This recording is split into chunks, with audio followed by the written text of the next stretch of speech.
it's interesting in that because we get the mechanics behind all of those interactions.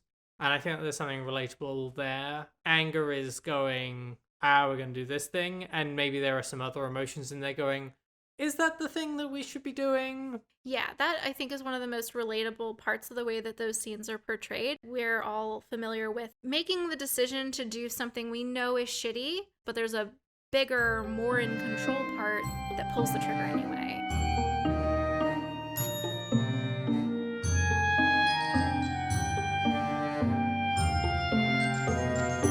Hello and welcome to Unramblings, a podcast about stories and storytelling.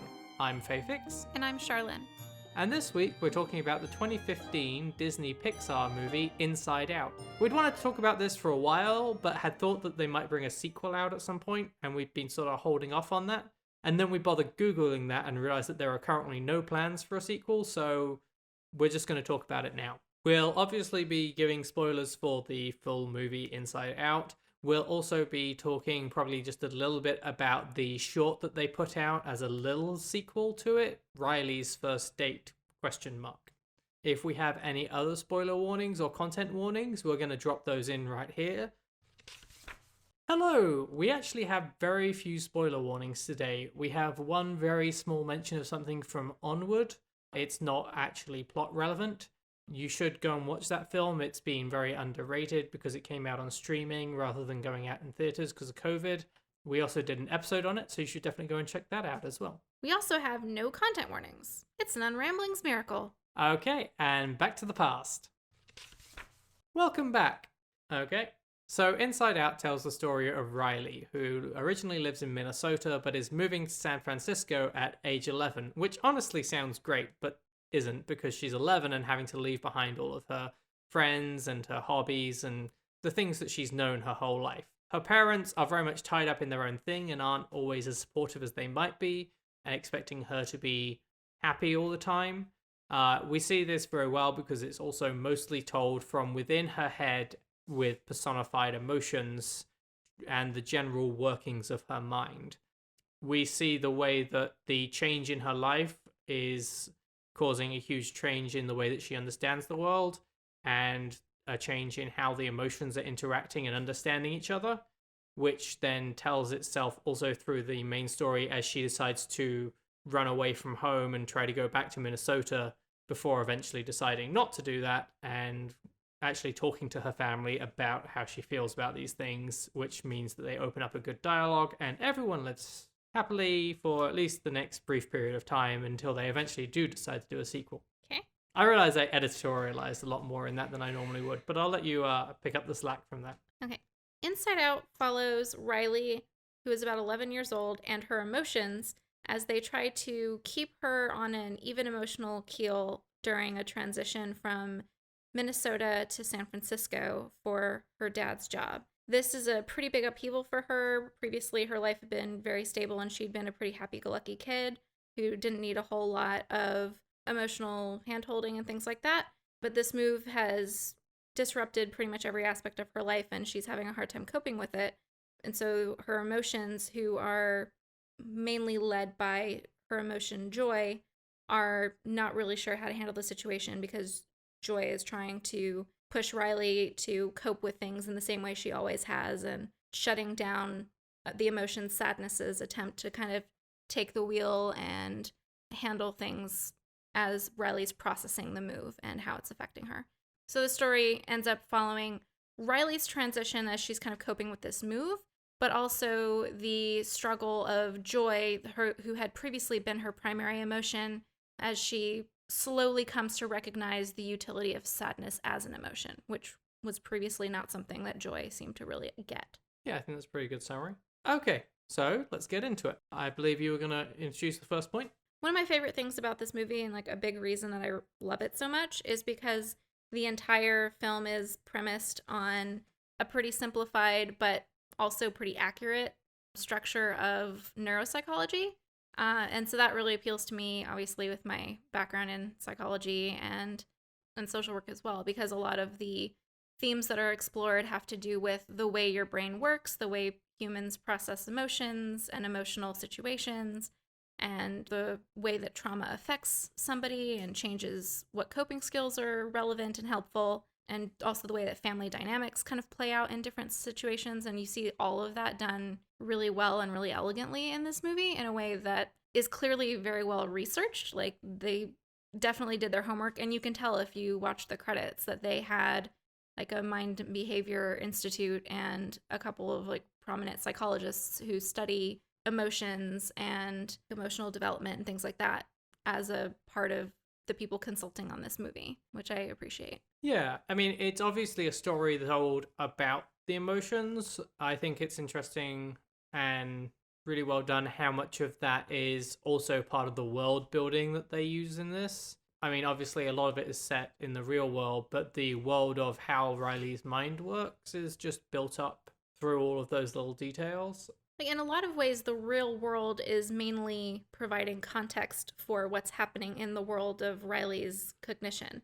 Sure. You know, so we're seeing her emotions reacting to things and traversing the deeper parts of her brain, you know, once they leave the control panel. But we're seeing the outside world in a large part so that what's happening inside Riley's cognition makes sense. Like, so that we understand why her islands of personality are falling down. It's Sure. because we've just seen some event related to them go down. Yeah, so a lot of the watching of the movie for the two of us is me pausing the movie and saying, so is that accurate? I think one of the first things I asked you about was the basis of having sort of 5 key emotions. I mean, the parents have the same 5 emotions. There's not those additional ones. Do you want to talk a bit about how accurate that is? Yeah, so that's a little bit complicated because the study of emotions and also like universal facial expressions has kind of evolved over time, and depending on which things you're looking at, you'll get like a different list, but a lot of the time those 5 that are there do come up in a lot of those lists. So there's like, in some places there's 4, and it'll be happiness, sadness, anger, and fear. And then like in other ones, there's like the 7 universal facial expressions, which are supposed to map onto like 7 universal emotions that you'll recognize on the faces of anyone, anywhere in the world. And that's important because there are some facial expressions that are culturally influenced that are a little bit more nuanced. And so these are the ones that look the same no matter where you are. And those are happiness, sadness, anger, fear, contempt, disgust, and surprise. And contempt was added a little bit later. Paul Ekman, who's actually one of the people who was acknowledged as being an influence on this movie, in earlier iterations of that list had 6, and contempt was added later. Surprise, it doesn't surprise me that it was dropped because it would be harder to sort of have that be anthropomorphized in the same way without really bleeding into the way that fear is portrayed. And so I think that in a lot of ways, fear and anger in a certain extent and disgust like kind of pull aspects of surprise, like being surprised by something gross or being surprised by being startled by something upsetting or being jarred by something unfair or that subverts an expectation in the case of anger. So yeah. So surprise is sort of more of an emotion that we see the emotions experience rather than its own thing. Yeah, I would say that makes a lot of sense. Yeah. And like you can even argue that there's some surprise and joy in terms of like delight of just being suddenly pleased by something unexpected. But so it makes sense that that one isn't its own separate entity because I feel like that would be hard to distinguish, you know? Yeah. But yeah, so I appreciate the way that that is done because it is a reflection of some of the core ways that humans do emotionally respond to things. Yeah, so I mean, even if you were to take the model of the 7 of them, I think contempt is probably fairly well covered by disgust. So from a storytelling aspect, if you're looking to sort of trim down your cast of characters a little bit, then that seems like an obvious one to drop. If you, like, I can see the discussion in the writer's room where Paul Ekman's going, oh yes, you should have this character, and they're like, but what if we didn't? Yeah, and I'd also agree that most of the functions of disgust or most of the functions of contempt would be sort of rolled into disgust. There's not, again, a need for a distinct personality or like a distinct controller of the board for that kind of response. And also Riley is 11. I don't know how much contempt. I mean, I guess 11-year-olds could be contemptuous, but I know a 4-year-old, and I'm pretty sure I've seen her show contempt. So Well, okay, fair enough. I don't have the same basis of understanding of psychology that you do. I have much more of the pop culture one. But I mean, there were certain things that I noticed that were just like fun little nods to the way things really work. One of the early ones is at the end of the first day that we see, Riley goes to sleep and Joy is like, okay, let's get these memories down to long term. And so just sort of alluding to that idea that one of the things that we gain from sleep is putting those short term memories into a long term bank, as it were. At least that's my understanding. What were some other ones that you saw in there?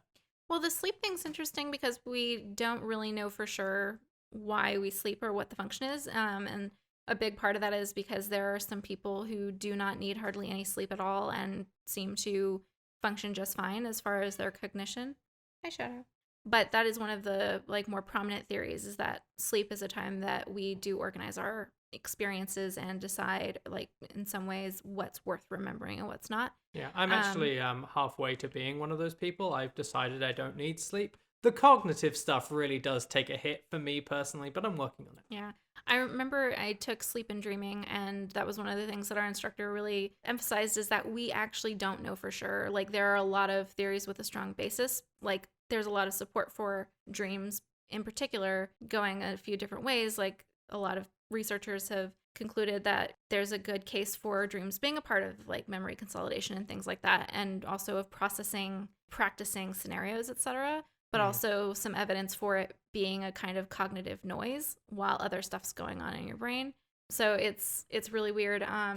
Just why we sleep and why we dream is very mysterious. But as far as other stuff that I see in the movie and I'm like, oh, that's so cool with the way that it reflects the real world, the forgetting people who like are going through the memories and the stacks to identify the dull ones as ones that Riley hasn't interacted with this memory in a long time. And so we can probably just throw that away, not bother keeping that taking up space.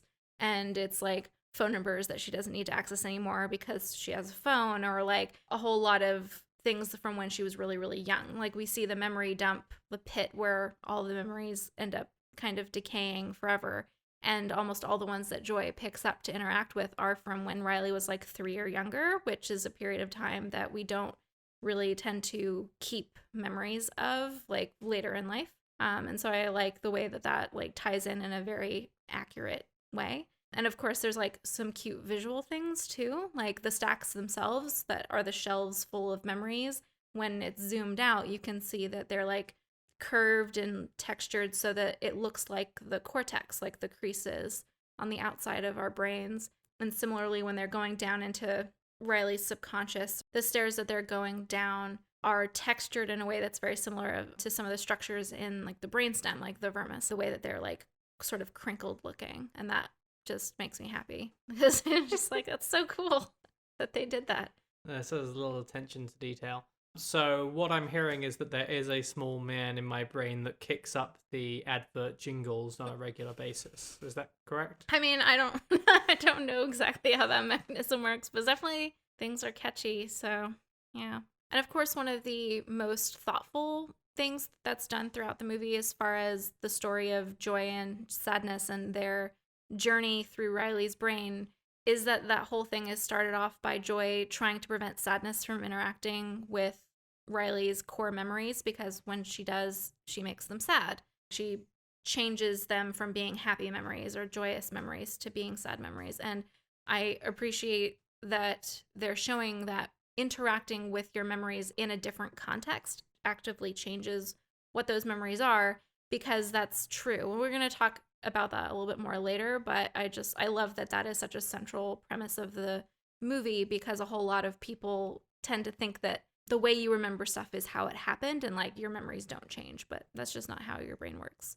Yeah, that's one of the reasons that eyewitnesses are a real problem in court cases, because what you think you saw and what you saw are often not the same thing.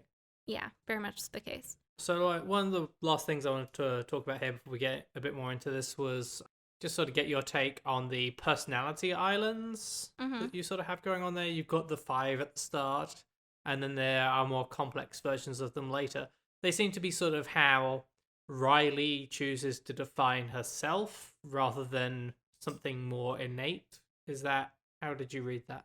I think there's some good support for that. I do think that they are the things that are important to her that she, as you say, uses to define herself. And I think that's borne out by the fact that when situations occur that where she's damaging her connection to those ideas and intentionally going against her previously held ideas about why those things are important, that's when they fall down. But then when those connections are restored, they come back. When they come back in a more complex form that's a little bit more mature and nuanced now that she's had more experience of those things not being as simple as they were before, like Hockey Island and her relationship with her parents in particular. Like Family Island is a lot more complicated after she's had some pretty tough conversations with her parents about the way that she's been feeling and the support that she needs from them. Yeah.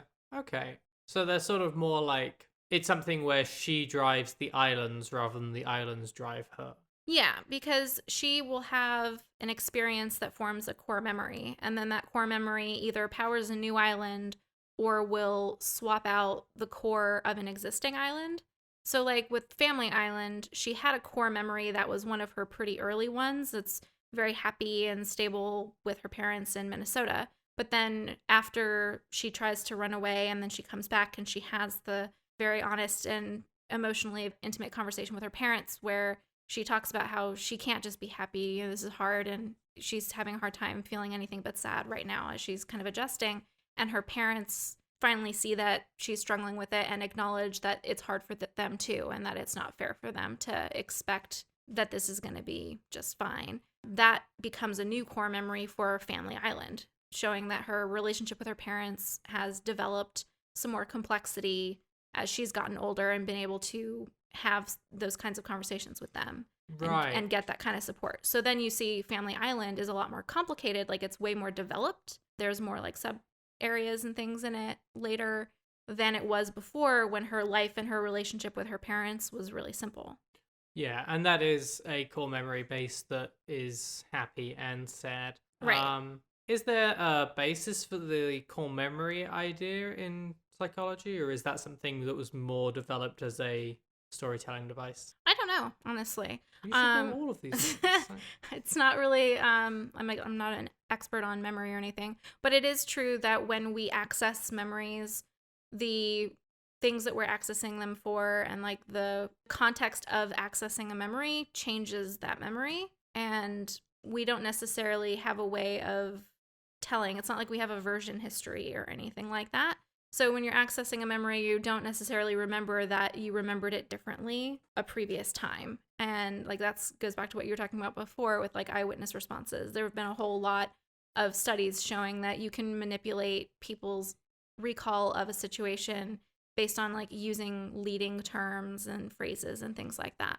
Yeah. Or priming them with other stimuli beforehand that will put them in a frame of mind to think of things differently.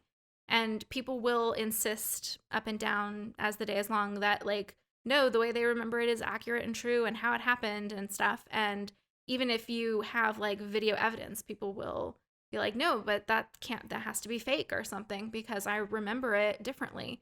But that's just because our minds are not infallible. Our brains code everything with a heavy lens of what's relevant to us. And that lens is going to be different every time you're looking at something. Okay, so I think that brings to an end the main part of just like our psychology lecture for this. You can actually use this as college credit, I think. Is that right? Yeah, continuing education units, probably not. But there are a lot of really great scholarly articles on memory and basic emotions and universal emotions and things like that. So yeah, I'm sure we'll have some interesting show notes for this episode.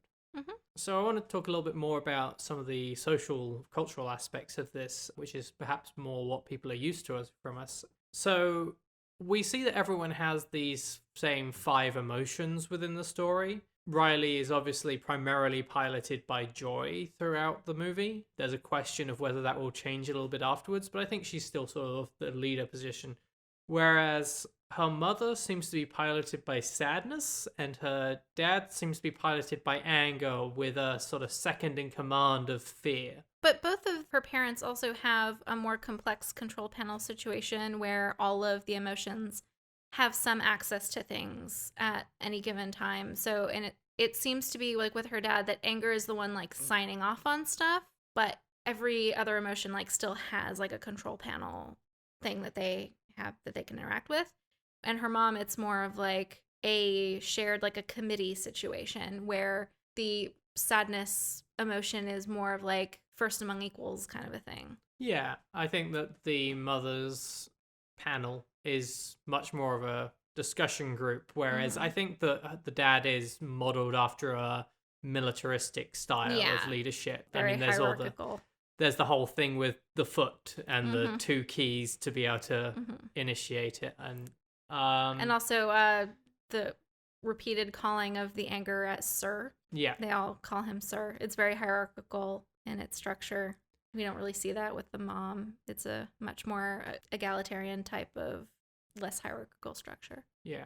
And then by contrast, Riley has a single interaction control panel. Like there isn't room for more than one emotion to be doing something at a time. At first, sure. Yes. Yeah. At the end of the movie, she's got to that point where she has a more complex understanding, but we'll get into that a bit more later. I think the fact that that is how the parents are displayed is particularly interesting in this movie because it is, I know, it reads as possibly problematic to me, but also as sort of expected.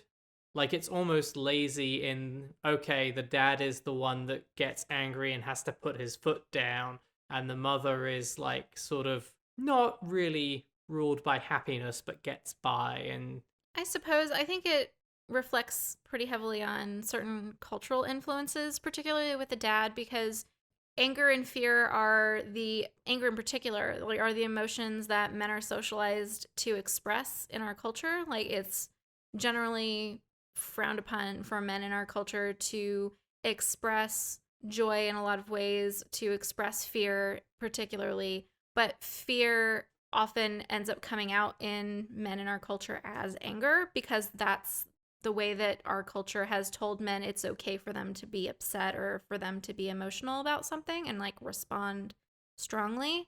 And so it makes sense that anger is the one who is ultimately calling the shots with her dad as far as emotional expression goes. Yeah.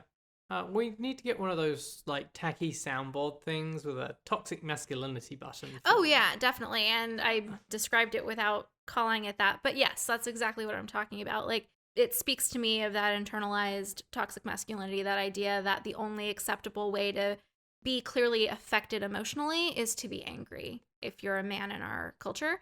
And we see that, like, her mom is trying to enlist her dad's support to, like, gently probe and kind of see what's going on with their kid who seems upset. And her dad first does the, like, classic cliche sitcom thing of, like, saying the same thing that her mom already said that was because he clearly wasn't listening. And then when Riley is grumpy at him, which was the whole reason her mom was trying to get him to engage, he reacts defensively and angrily in response, which was entirely not what her mom was trying to signal him to do. Like, she was trying to be like, hey, something's wrong. We should be concerned. And he went straight to like, go to your room and stuff. So yeah, it very much plays out in a classic sitcom-y type of bumbling dad, nurturing mom kind of a way. Yeah, I think it's possibly problematic because I think that the dad is shown as having these toxic masculine traits, but I think a lot of it could be mapped very easily onto something like The Shining, and going back to the first conversation we had on this podcast, like I think there's a lot of those same I'm going to jump to anger things going on there. It's sort of textbook toxic masculinity, but it's not actually commented on. It's just presented and there. And you get the same thing with the mother's sadness, is that we don't see that as often portrayed as clearly in media, but it's very much there in this movie, but it's just there. There's not then like a going back and talking about the fact that the mother is overall sad. I'd like to question for a second, though. We don't necessarily know that her mom is always headed up by sadness. I mean, we see her control panel is a much more of a committee type style, and so it might just be that sadness is kind of leading, like cheering right now because they're going through a difficult and stressful time, that she's also sad about moving away from Minnesota and all of her social networks and everything. At the end, they all three of them acknowledge that they're all having a hard time with this move. And so maybe her mom isn't always having her emotions led that way. It might sometimes be joy. It might sometimes be anger, depending on what's going on in her life. And I think that the structure of her mom's control panel leaves a lot more room for that kind of speculation. Her dad's system seems a lot more hierarchical, and so I kind of do think it implies that anger is always commanding officer of his emotions. But also there's a lot of structure that is keeping that in check, keeping his anger from just going off without any other influences. We see a lot of waiting and a lot of checking in with the other emotions to see what else is going on, what other streams of information there are, which at least seems to show that her dad probably doesn't at least have anger, like uncontrolled anger issues, that he might respond angrily when he is responding emotionally more than other stuff, but he's not abusive necessarily, or like just an angry person all the time. Yeah, I was going to say that I don't think that there's necessarily the support for the different emotions switching through those leadership roles, but I suppose that in Riley, when Joy is absent, her other emotions sort of take charge to varying degrees, and it is anger that mostly takes over because she is angry about the move to some degrees. So I guess that might be there, and I might be being unfair. Well, and then at the end, Joy steps away and has sadness take over because she acknowledges that sadness is what's needed in that moment when Riley comes home and needs to talk to her parents about why she ran away and needs to express what's going on. Yeah. You know, Joy yields, acknowledging that it's really not her place to be running things right now. Yeah, okay, that's fair. That's a little bit more transparent because there's only one control terminal for Riley at that point. Mm-hmm. I think one of the things that also signals it being kind of a problem is the fact that both Riley and her mother seem to sort of have this expectation to have to stay happy to keep the family happy, particularly keeping their dad happy. Riley's mother, I think, actually says that explicitly at some point. Yeah, when she does that, I cringe, like, every time watching the movie. It's just like, no, what you're doing is shutting down your kid and making her, like, telling her that she doesn't have room to express any non-positive emotions right now. It's a big part of why Riley tries to shut down her sadness, and it doesn't work. And I think that you see that play out as well in the fact that she seems to take it as her role to try and, like, break the tension when her parents are arguing about the moving truck, and she comes in and, like, plays hockey with a ball of paper or something. Yeah, again, one of those moments that makes me cringe when it's just like, your kids shouldn't feel like they have to manage you emotionally, and like it's their job to keep everyone happy. But that happens a lot. A lot of kids do get that message because they learn it as a power that they have to cheer people up. I mean, I'm not saying it's bad for kids to cheer their parents up. I mean, that's an important social skill, but it shouldn't be a thing that's so ingrained that it precludes them also having their own emotional response and getting the emotional support that they need when they are in a negative emotional place. Yeah. I think that we sort of see this as a culmination with, we see both of her parents at various points trying to sort of ignore the sadness of situations.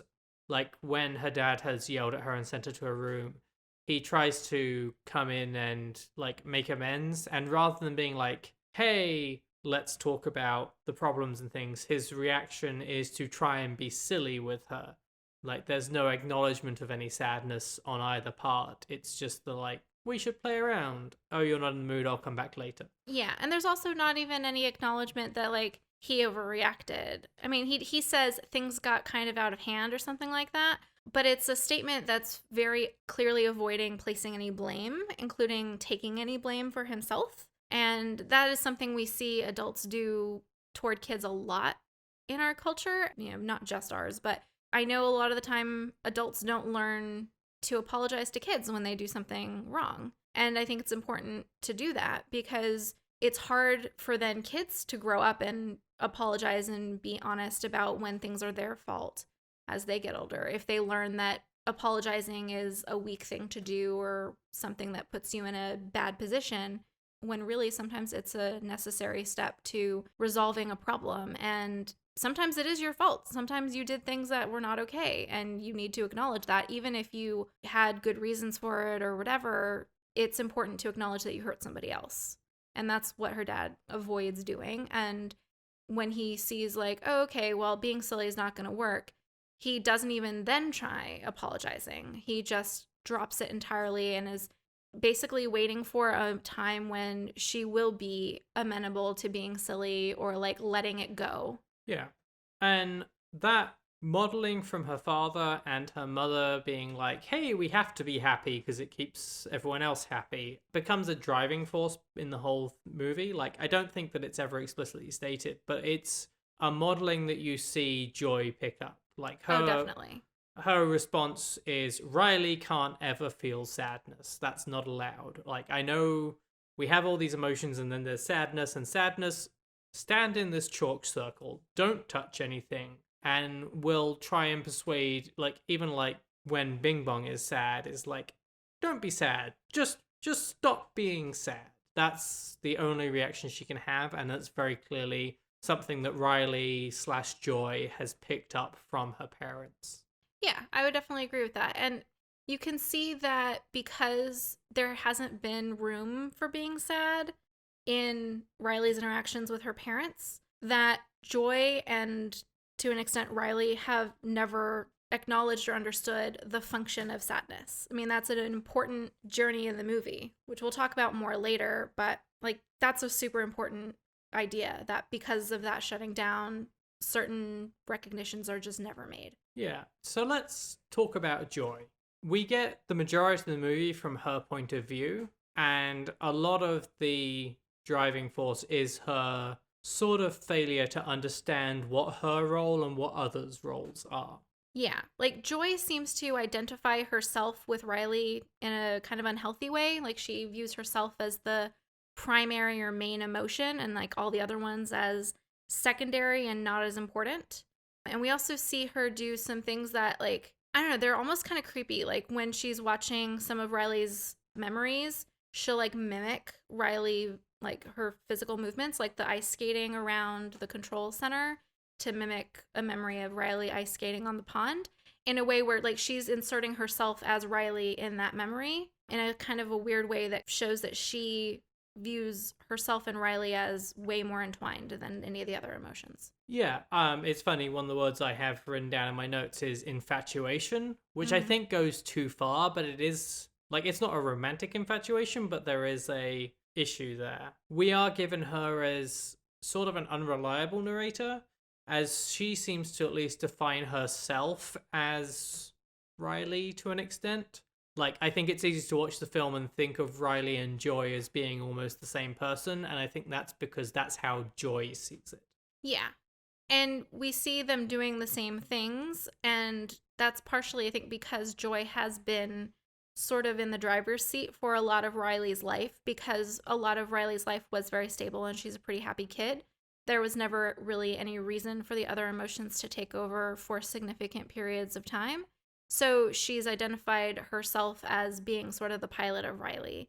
And then when she's still trying to pilot Riley, but she's trying to pilot Riley through a traumatic situation where she isn't happy. And so it just ends up coming out very performative and forced and not very authentic and just ultimately really unhealthy, because it's Riley, not accessing the emotions that she really needs to be feeling and processing at that time. Yeah. The thing is, like, as a protagonist, she's kind of the worst. Joy, not Riley. Right. Yeah. I think that the protagonist of the movie is primarily Joy. I would agree. I just wanted to be clear, because there are a lot of she's in this movie. I recognize in some of the conversation about joy and sadness, sometimes the she is not clear. There's a lot of the actions that you see her taking that I don't know whether it's either as an adult or in repeat viewing.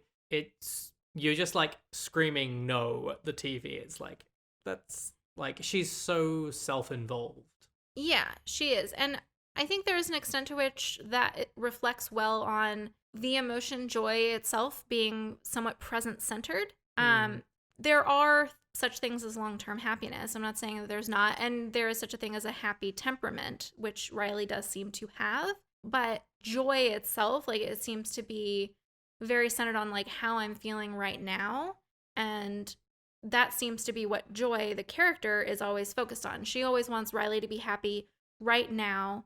She doesn't want the other emotions to be in charge, particularly not sadness. She doesn't want sadness to affect the core memories because it's threatening to her dominion over Riley, basically. Because all the previous core memories were happy, and they were joy memories. So, yeah, it's in some ways, it is that like, there's the expression of when you've been used to having power or being dominant, like equality starts to feel like oppression. And Joy is very much in that place during this movie. Sadness in particular is starting to have more power because she needs to have more power over Riley right now. And Joy feels threatened by that, and she doesn't understand why the change is necessary. And so she's just fighting it every step of the way. And some of the ways that she fights it are really ugly and very toxic, like, and very selfish, as you say. She's very selfish with the way she treats Bing Bong and like the bag of core memories. Like, she saves the bag of core memories before she saves him. She leaves sadness behind at a certain point when she thinks that bringing sadness with her is going to contaminate the core memories with sadness. Like, she literally ditches one of her compatriots. Like, we see from her point of view from the beginning of the movie that sadness was the first other emotion there with her. So that's literally her oldest colleague and friend. And she ditches her at the moment it seems like it's going to threaten her power base to take her with her. Yeah. I think it's interesting that Joy's relationship with sadness is so bad compared to the others. I think it also makes a lot of sense because a lot of the emotions are nuances and reactions, whereas sadness and joy are the antithesis of each other. Yeah, I mean, I can see why Joy wouldn't understand what the function of sadness is. Yeah. It's only when she herself experiences being sad, when she's lost all hope and is in the pit of lost memories or whatever they call that. I think it's the memory dump. The memory dump. When she's in the memory dump, that she finally gets it. Because then Bing Bong is there to kind of console her, and also she's just able to feel the issue and be overwhelmed in a lot of the ways that sadness tried to explain her function, Yeah. So we've sort of been hinting at it, and the basis for the plot of the movie is this sort of development of nuance in emotions as Joy realizes that she's not the world, she's part of a wider world. It's that whole movement from there being a small console with one person piloting versus a larger console with 5. We see the increasing complexity of the personality islands and of the memories. As we talked about, you get those ones that are combinations of different memories, which one could argue they might always have been to some degree, but there's a better understanding of it at this point. And I want to talk a little bit about how the story gets us there, because I want to say, and I don't know if this is too strong, so I want to see what you say, that realizing that she's part of a whole and like a larger thing is something that both Joy and Riley are going through in the movie. I think so, particularly because at the end she is able to realize that it's not just her who's having a rough time and trying to not break down during the move. That way her experience of the move is wider, and she can have that normalized as, no, this isn't a failure on your part to just accept this happily, and with equanimity. No, we're also struggling. It's hard for us too. We also miss our friends in our house and everything in Minnesota, and like the memories we made there. Like, this is hard for all of us. You're not failing at anything. This is a totally healthy and normal response, and we're really sorry that we weren't supporting you in the way that you needed. And I appreciate that that's there, because before she feels very alone in it, and like she's not allowed to get their support for it because they're too busy with other stuff that they're dealing with. And it's kind of similar for Joy, where she's kind of been feeling like she's doing this all by herself, and maybe the other ones occasionally chime in here and there, but she's the one who has to run the show, and it's all on her shoulders to keep Riley happy. But what she doesn't realize is that while she's an important part of enabling Riley to be happy, she's not the only, or even necessarily in any situation, the most important part of keeping Riley healthy and making sure that she retains the emotional capacity for happiness. Yeah. Because the other emotions are just as important in reacting to the world for that. Yeah, I think that there's, like, beyond the dynamic that Riley comes to understand within her family. There's also just the geographic relocating and finding out about a new area with going to San Francisco and things being strange and unusual to her. I maintain that I don't understand how they had that interaction in the pizza shop. Did they go in and say, we want some pizza, and then they just offered them broccoli pizza and that was it? Like, I mean, they acknowledge it's weird that they only serve one thing, but how does the conversation... Never mind, not the point. But then similarly to the discovery of San Francisco, you have the emotions, have the discovery of how they fit in with their family, Riley's family, the emotional family, and also they have joy and sadness going out and discovering the rest of the brain that they've not really been to before. They've just read about it in the manual. Yeah, I appreciate that too, that there is this new environment that they didn't necessarily mean to go to but end up in, and it gives them, as you say, a better understanding of their place in that larger system. Yeah. And I think the other big thing is that we do see both Riley and Joy attempting to approach the world purely through happiness, and then this sort of sadness and trauma getting in the way of that, and then them having to reconcile with that. And they both sort of react with this performative joy. Yeah, and it makes sense if, you're temperamentally one way and that has always worked out fine for you. If those are the coping skills that you've developed, you are going to try them even when it's not necessarily the time for those coping skills. It's going to take a little bit more trial and error to figure out, okay, now I need to do something different because this is not the appropriate way to handle this. I mean, it's like with her dad in that conversation. He tries what has always worked to cheer up his kid, being silly and goofy. But this is a much bigger issue, and it's not even just the blow up at the dinner table that this is about. And he's pretending like it is, like it's a little thing like that, and it's not. And so, he needs overtime to understand that you need to try something else. And eventually, when she's upset again and she's a little clearer about what she's upset about, although honestly, he should have really been able to figure out that this was probably related to the huge life-altering move that they're in the middle of. But he is later at the end able to react when she's upset again and is clearer about that being what the problem is, with a more appropriate response of being emotionally available and vulnerable and normalizing her experience and validating it with his own experience. Yeah. He gets there eventually, but it takes him a while. So we sort of hinted at it earlier. The sort of key moment in the film is when this eternal attempting to only feel happy and trying to avoid sadness really comes to a head. All the way through, like, Joy is literally avoiding sadness, and any sort of sense of depression is kind of demonstrated as feeling useless for feeling sad. Even sadness herself seems to think she is useless and doesn't serve a purpose, doesn't really acknowledge or recognize why she's important. Right. And I mean, I think that there's a fairly good case for saying that the relationship between joy and sadness is an abusive one. Joy very clearly understands the role of all the other emotions, like literally lists them off at the start, but then gets to sadness as like, sadness is also here. Yeah. They serve no purpose, and seems to sort of tell sadness that, if not explicitly at some point before the start of the movie, then very much through her actions of go away, don't touch anything. Yeah, it's very much, oh, you're such a bummer, go away. Like, why are you even here? Can you just be not involved in anything I'm doing, please?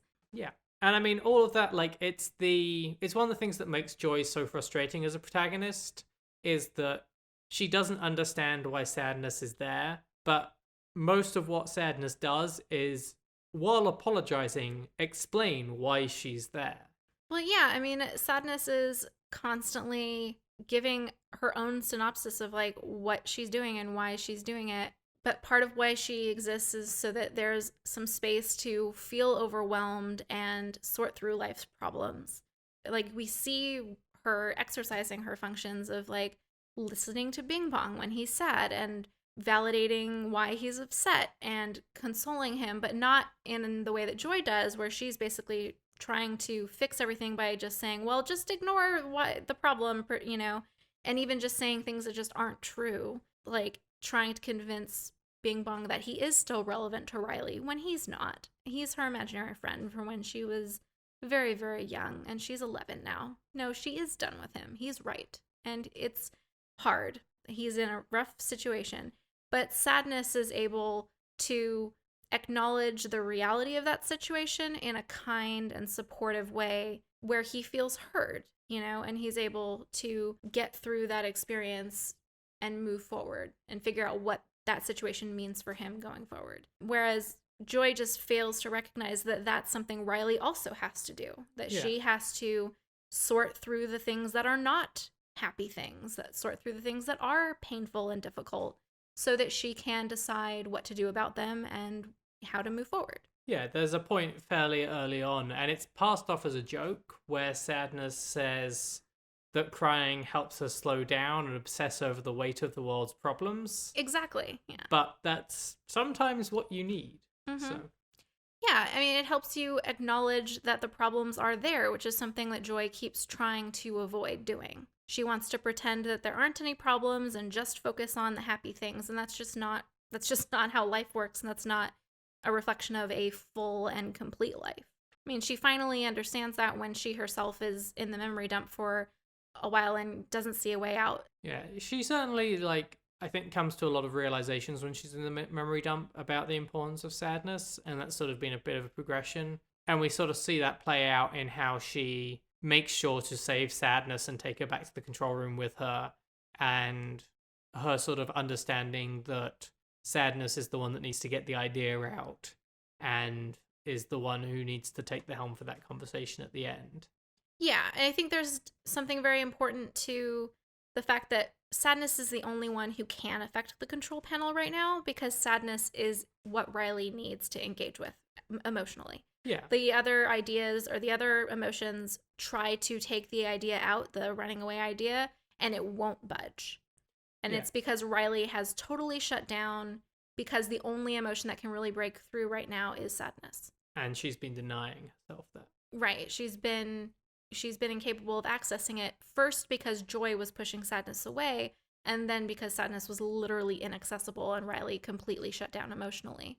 Yeah, and I think that the shutting down of the control panel is a really, we talked about the way certain things are shown very well. I think that shutting down of the control panel as an emotional shutdown is very well done.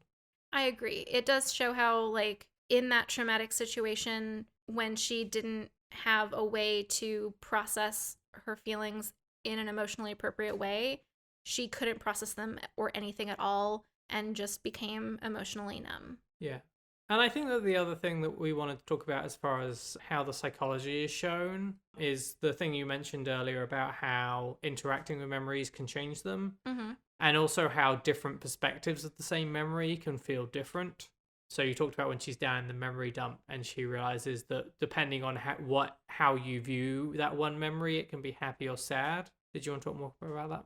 Yeah, I did like that scene a lot because it shows it in that particular part. Like, you're talking about the memory that's both blue and gold, that's of the hockey championships, right?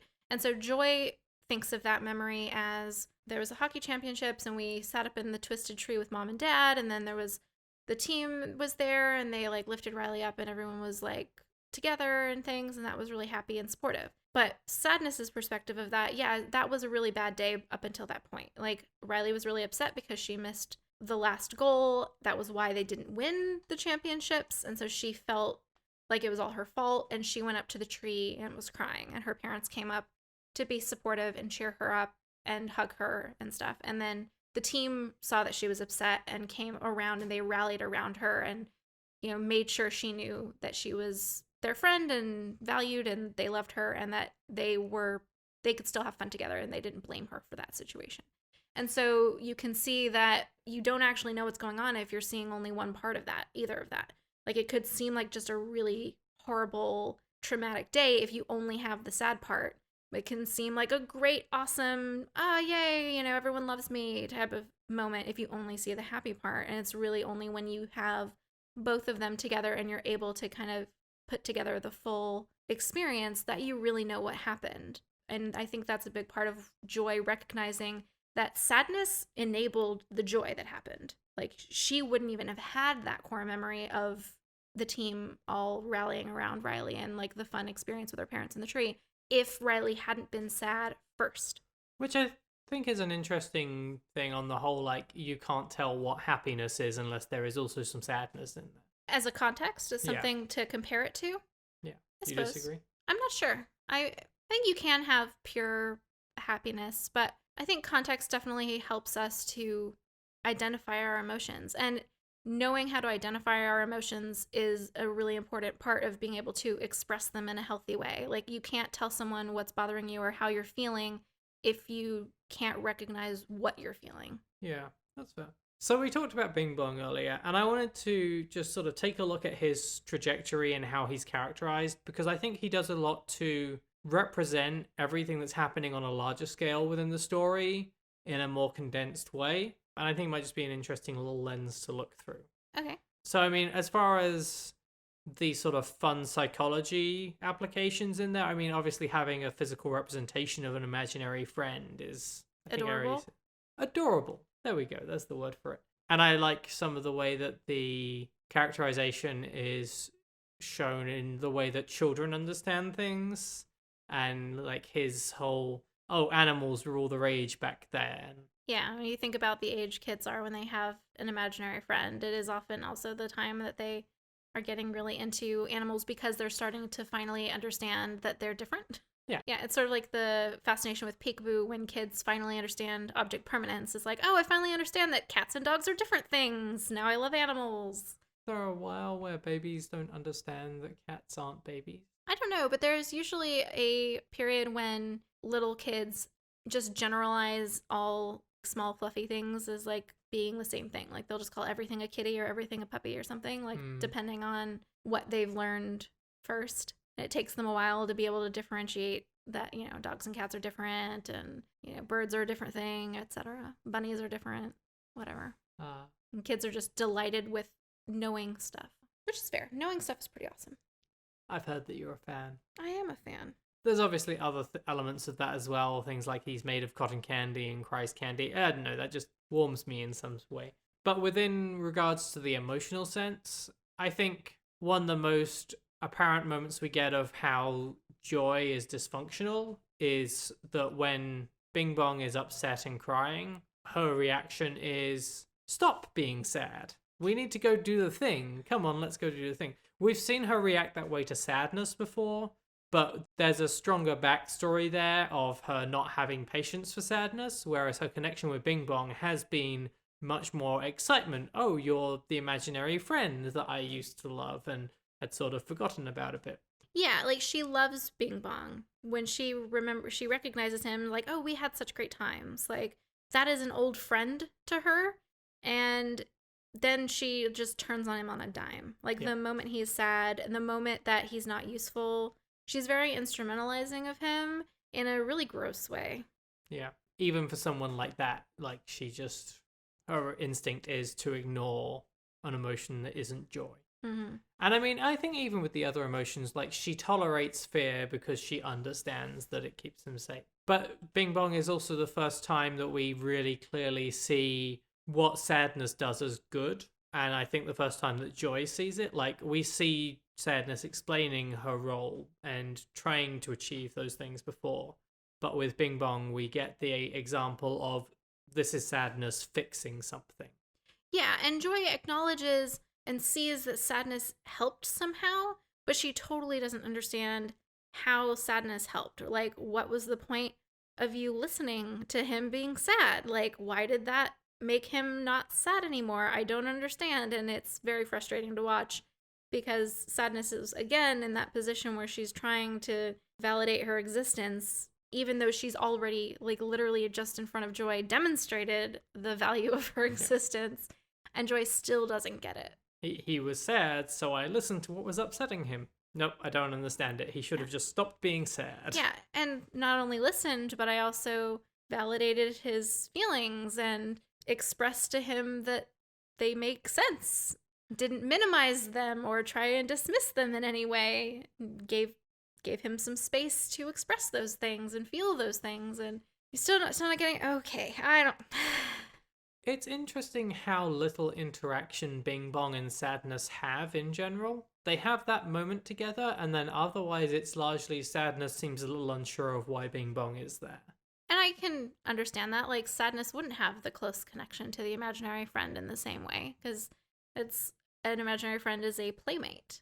Yeah. Know? But I think that there's also an argument that Bing Bong's story also sort of parallels Riley's transition within the story of having to move on and be like understand that there's a wider world and that parts of you don't fit into it as much anymore. To a certain extent. I think it's way more dramatic for Bing Bong, obviously, as he, entirely ceases to exist. But Riley is having to come to terms with entire spheres of her life no longer being relevant anymore, and her friendships transforming into much more distant, much less close relationships than they were before. Did you have anything else you want to say about Bing Bong? Just like a side note about Bing Bong, like, I wonder if he always was conceived of by Riley, like, when she was little and he was her present imaginary friend, in like the tattered clothes with sort of like that vagrant aesthetic that he kind of has going on. You know what I mean? It's like the like that particular style of clown from like the 1920s, where it's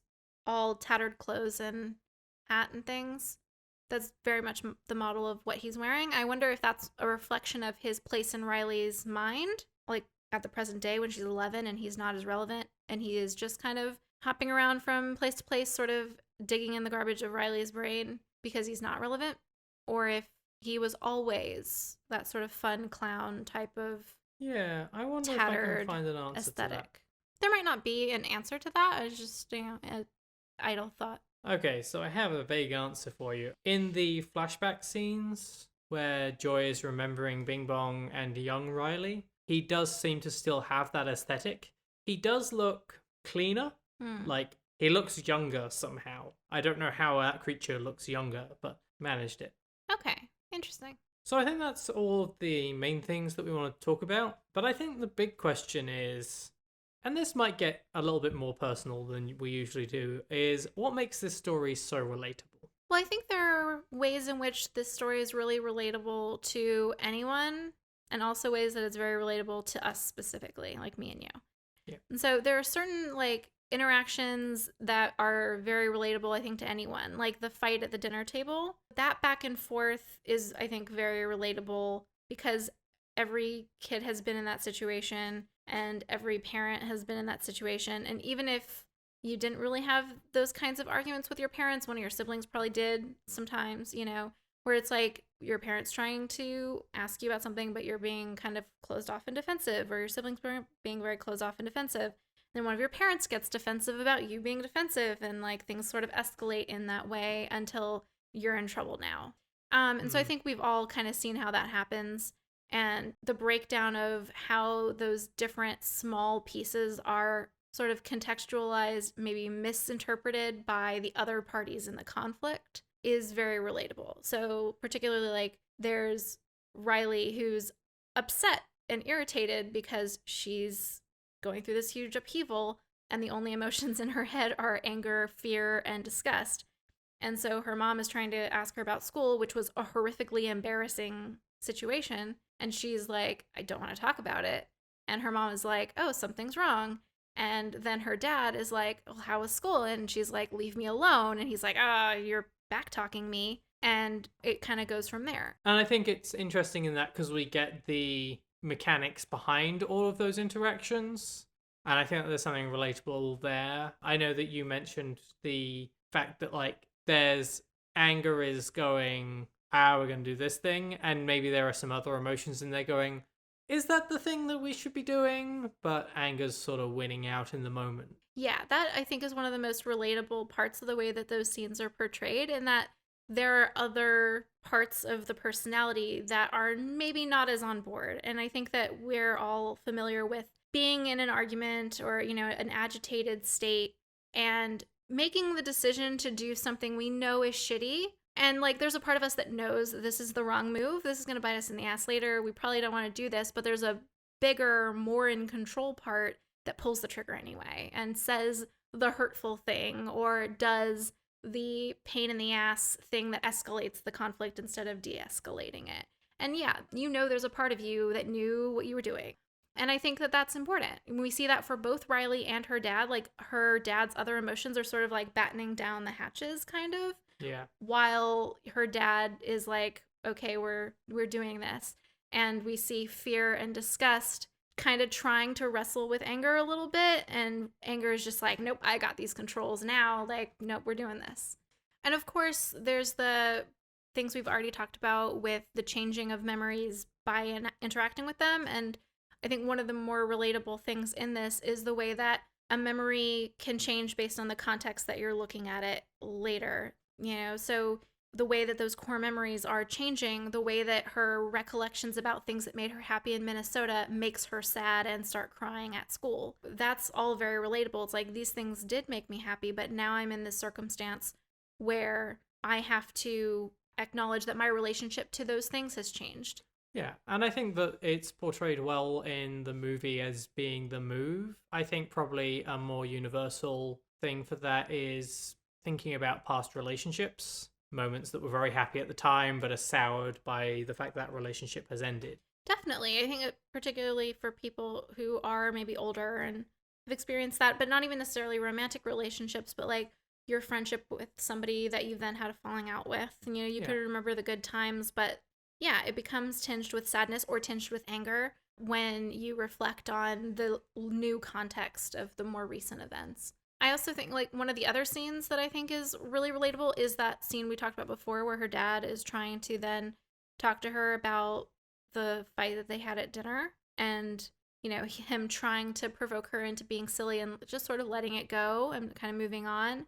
But her being in that position where it's like, no, that's not where I am right now. I think everyone has had that kind of situation where someone tries to pretend like something isn't as serious as it is or force something to kind of blow over when that's just not where you are. And maybe you've been on the other side of that where you're trying to cheer someone up or get someone to move past something and they've rebuffed you and rejected your attempt to reconcile by ignoring. Yeah. I think that everyone has some version of that experience. So it makes it relatable by, I guess the movie is to an extent a string of scenes that are probably designed to be fairly universal distillations of reactions. And that might be why the father and the mother character in some way do seem so generic. Sure. Is so that they can be a large number of people's mother and father. And then there's also some ways in which this movie is particularly relatable to you and I and anyone else who's had a pretty significant move around that age. And I know both of us did. So when I was about 8 or 9, we moved from California, where all my family was, to Maryland because my stepdad had to go to dive school. And it was a very difficult transition for me in similar ways to what's portrayed in this movie. And this was obviously because I'm significantly older than a 10-year-old in 2015. There wasn't like the same kind of accessibility to like stay in touch with people as there is in this movie. So I was also leaving behind all my friends. I was leaving behind regular interactions with family and stuff like that. So it was really, really difficult emotionally for me. And also my parents kind of assumed that I would be fine because I had historically handled the moves we had made around California pretty decently without too much trouble. And my brother had historically been the one more prone to having issues with change. So they were very focused on making sure he was okay and processing things in a decent way and just kind of assumed I'd be okay, which did leave me in a similar situation to Riley of feeling like there wasn't room to be upset or cope with things, and eventually did lead to some outbursts and things that are kind of embarrassing to think on in retrospect in terms of just not being able to handle things in very public settings. Yeah. I mean, I think I had a pretty similar experience to that. I was like around 10 when we moved from Southeast England to Mid Wales. And I know it was probably not quite so hard for me. I'm a few years younger than you. So like, while I think it was AOL email at first, I did have some way of keeping in touch with my old friends. And then, thankfully MSN Messenger came along and it was a strange world. Not like now. Now it's perfectly normal. But I mean, it's that same thing of like, I was the child that they were like, they'll be fine. We need to pay attention to the other ones. There wasn't a whole lot of attention on me. And like the fact that both of us have that experience makes me think it's interesting that Inside Out doesn't have a sibling in it. But maybe that's just that those are the experiences that we had and other people don't have that. Yeah. Well, I mean, even aside from a move, like I know a few of my friends who had a similar experience of being the child that your parents assumed would be fine. And so didn't really open a whole lot of opportunity for emotional support because they thought you didn't need it. And so they just kind of left you hanging in terms of that, and or made you feel like you couldn't bring those kinds of issues to them because there's an expectation that they're kind of relying on you to be easy to parent. And I know that's not just my experience. I have a few other friends I've talked to who've had very similar relationship with their parents. Yeah, it's difficult for me because I don't think I ever did have much in the way of outbursts, but I was definitely in that position where they were like, oh yes, it's great because you're happy. And I'm like, sure. Yeah. Okay. Yeah. But I don't think it ever really came to a head with me. I think it's just like looking back on it is like I wasn't as happy as was apparent at the time, but yeah, and I think that can be difficult for parents to see that when you make an expression like that it does kind of shut your kid down from feeling like they can tell you if something is wrong. Yeah. Because then they feel like they have a responsibility to be fine. Yeah. But hey, we turned out okay. For the most part. I mean, there are also a lot of little scenes. Like, I know the move is an overarching thing that's very relatable for us, but I know that I went to a whole lot of different schools growing up, and so that experience that they show of Riley being, like, the new kid and, like, feeling kind of awkward and kind of hoping no one will call on her, but of course they do pick you out because you're new. That is an experience I had, like, all the time growing up. And then the awkwardness of trying to find somewhere to sit. And I think that's universal because even if you haven't done a huge move, you're not going to be in the same school from elementary school all the way through the end of high school, you know. At some point you're going into middle or high school or whatever or something and going to have that new kid experience. Yeah. So I think that answers the big question and also provides a small therapy session for us. I think the bigger question, though, is Riley queer-coded? So it's an interesting question, and I've seen arguments both that she is and that there isn't any support for that, really, because I remember seeing stuff about that come up not long after the movie came out. So I've seen an argument that she might be coded as non-binary or even trans, because some of her emotions are represented as female and some of them are represented as male, whereas her mother has a panel of female emotions and her dad has a panel of male emotions. And so I've seen people argue that that's evidence for, like, if you're cisgender, you'll have a consistent panel. But I could also see those being culturally influenced, where Riley might be identifying her fear and her anger as more masculine coded emotions because those are the primary and secondary emotions of her dad.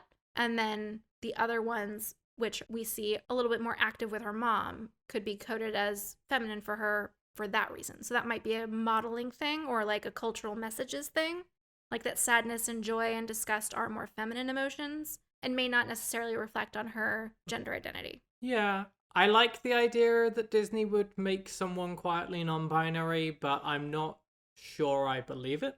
But I think that there's probably an argument for being queer in some way, just with some of like the quiet coding. The world very much acknowledges LGBT people in some way or another. I mean, the fact that it's set in San Francisco is a starting point. There's a joke about a guy who looks like a bear that is a quiet LGBT joke. They also walk past a bookstore at one point that I think is definitely intended to be like an LGBT bookstore. It's Penny and Rita, I think, and when you look up close, it's got a bunch of flyers for like activism and things, and it just seems very much like a small independent LGBT bookstore. Yeah, when she first arrives in San Francisco, she's also wearing a rainbow sweater, which I've seen some people argue is supposed to represent the colors of the emotions, except that that doesn't work because orange is included as well.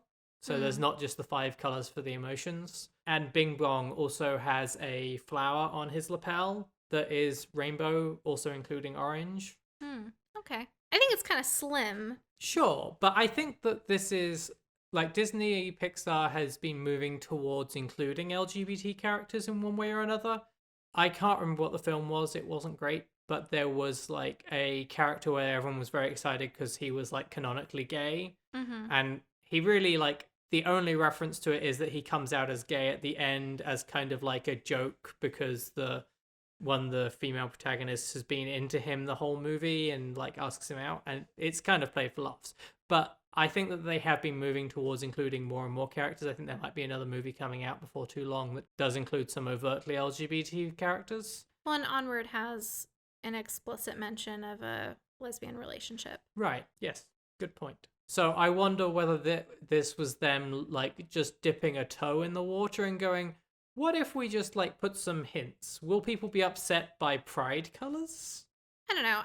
I'm not saying that there's nothing there, but I don't think there's enough to like really make the case. I do think that they have not ruled it out though. There's the point wherein she's at hockey or whatever and she bumps into Jordan and is giving him her water bottle or his water bottle. And you see in his mind, he's freaking out because girl, like, ah.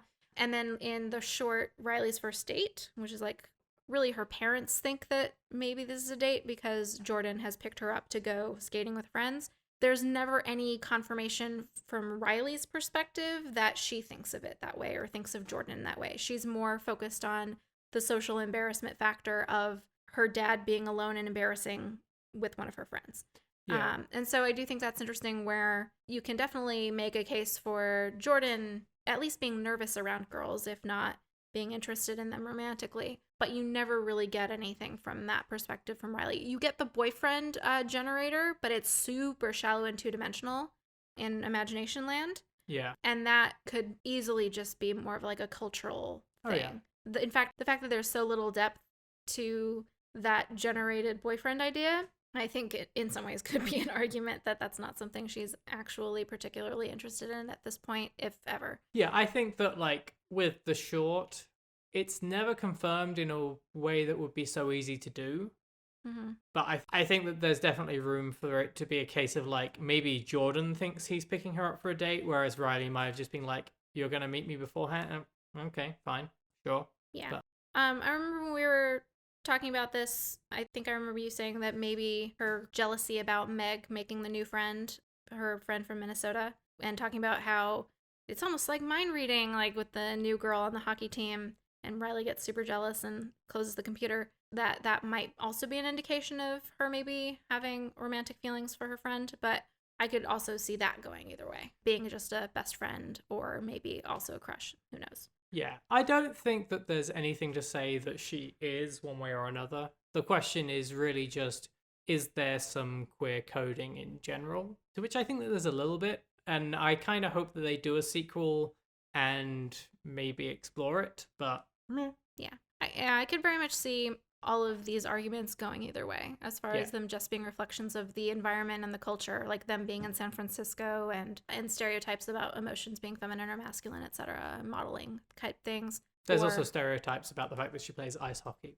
Well, yeah. Point being, I don't think there's anything definitive, definitely, but I wouldn't say it's ruled out. Yeah, I think that's fair. Okay, so I think that is the bigger question. We have a couple of tangents that I wanted to make sure we mentioned. One of them that we just didn't get to earlier was the fact that Anger reads the newspaper so much. Oh yeah, I love that detail. I really do. Because anger is usually founded in a subverted expectation. Like you can't be mad about something if you had no expectation to be disrupted. That's part of why Joy characterizes anger as like being very invested in what's fair. And so I love that Anger is staying up to date on the streams of input from Riley's environment so that he can be assessing what's happening next to see if it makes sense and to see if it's fair. Because it's when he gets input that conflicts with what the previous expectation is that he's like, now it's my time to drive this bus. Yeah. The other thing that I think we wanted to talk about is whether joy would be the first emotion. Yeah, that is another thing I have an issue with. I think it's probably more likely that Joy, being very self-centered, doesn't realize that sadness is already there when she first shows up, because we see that Joy's first moment of being present in Riley's mind is when Riley is born and smiles at her parents, or maybe it's just the first time Riley smiles at her parents. which if it's that, then that would be a while after she was born. But sadness would have been there probably from the moment that Riley was born. Honestly, you could make a case for anger and fear being there from the moment Riley was born, because birth is such a traumatic experience for just, the organism. Like, even before you're coming into terms with like active thought and things, with the way that our teeth are formed, like there's a layer, and this is going to sound like a tangent, but trust me, it circles back around. When our teeth are being formed like in our jaw, and this is true for other mammals and stuff too, a layer of enamel is applied like every day. And the thickness of that layer is correlated with the amount of stress the body's under, and like cortisol levels and things like that. So in animals that are weaned, you can see a line in the teeth where the layers, they're like tree rings. The layers are thinner because you've been under a lot of stress when you're being weaned. There's also often a similar line for when you were born, because it's such a traumatic event. So we know that birth is traumatic. It's painful. Kids usually cry when they're first born because it's such a shock. The environment is completely different. Any expectations or idea of the reality you're in is suddenly changed. So joy would not be the first emotion, is what I'm basically saying here. Sadness and anger, probably even disgust, would be there first. Yeah. I'm just amused by the idea of a baby being born and just being disgusted by it. It's like, well, fuck this. I mean, you're cold and wet and in pain, probably, or at least uncomfortable in a lot of ways. And I'm sure you have a dirty diaper before you smile. Babies are unhappy about being wet and being poopy before they're capable of at least expressing joy. Whether or not they can feel it before that is really hard to know for obvious reasons.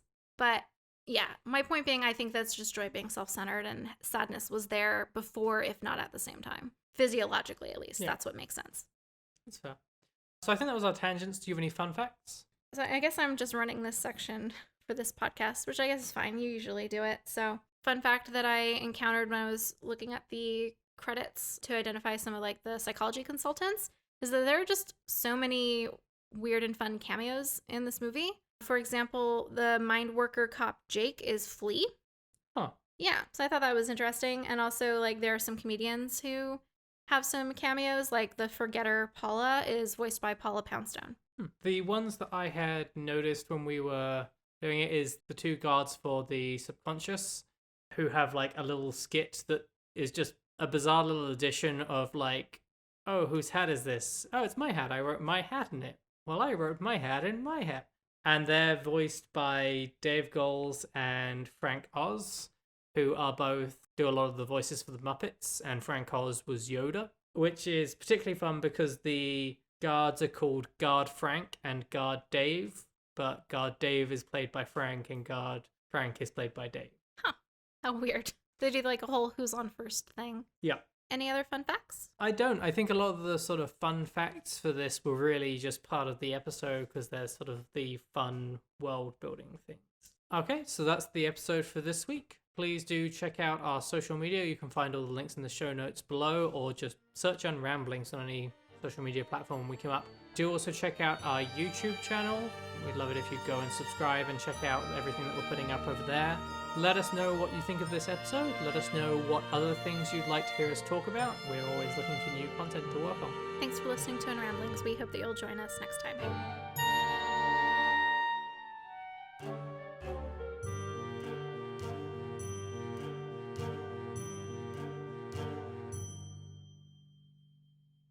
We're talking about how joy is the worst. Are we done talking about how joy is the worst? We're sort of talking about how joy stops being the worst. Did you want to go back to why she's unreliable or that she's terrible and sucks? No, I think we can do this from here.